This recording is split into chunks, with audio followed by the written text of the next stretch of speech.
Hey everyone, I'm back, and today we're going to be talking about Pretty Woman. And this movie came out in 1990, starring Julia Roberts. And I have seen this movie once before, but it was like a long time ago, like 20 years ago or something. I think it was just because it was a movie to watch, and I enjoyed parts of this movie. I found it to be harmless and enjoyable, and I was kind of curious to check it out, not because it's my kind of thing, but rather it's a romantic comedy that is generally viewed as a really good movie. It's something that anyone could enjoy. And while I didn't dislike this movie necessarily, I enjoyed my time with it. I do have to admit that part of the reason why I didn't really connect with it is because it's just not my kind of film. And the things that I value in filmmaking are not really in this movie. Like, one thing that strikes me about this movie is just the cinematography. Like, not that it's poorly shot in every scene, it's just so invisible to me that I can't even say anything about it. Like, I barely noticed it, and it just didn't really feel as though the director had much personality and really brought much to the film, which was a little disappointing for me. But I will say, in terms of what it was going for, I do feel as though it succeeds in ways. Like, I thought Julia Roberts did a great job in this film, and she's definitely my favorite part of this movie. She really holds it together, I feel, and without her, the movie would be much worse. And there were some likable characters in this film, and the comedy was decent overall. I wasn't laughing out loud at any point. It was nothing more than just like snort a bit of air out of my nose at best, and I wasn't really cringing at any moment for the most part.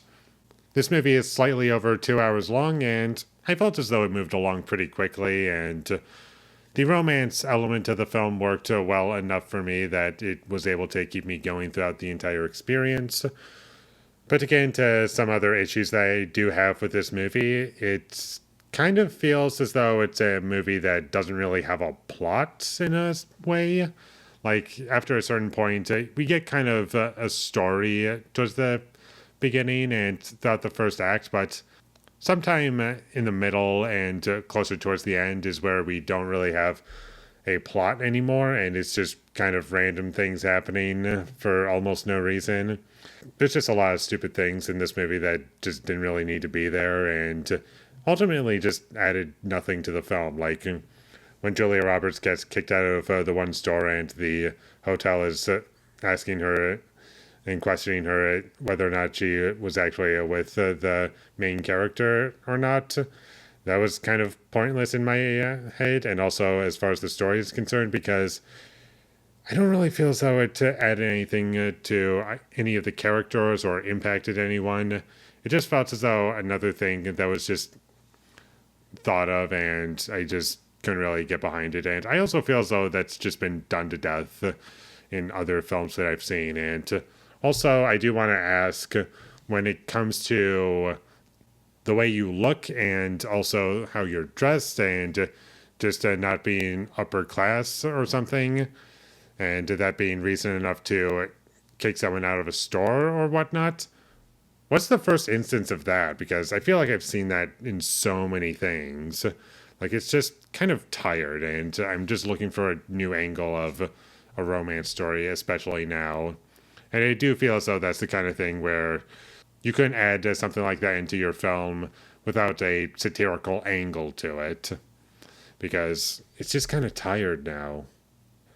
This movie was also a very soundtrack heavy film, and I can see why it was successful and why people enjoyed it. And it's definitely a film that is more or less targeted for mainstream audiences, and I can see why people liked it, especially at the time. But in terms of what I'm looking for, I just didn't really get much out of it outside of some things. So, decent movie. I enjoyed it overall, but there's just other things that I like a lot more. So, with all that being said, I'm going to give Pretty Woman a 5 out of 10.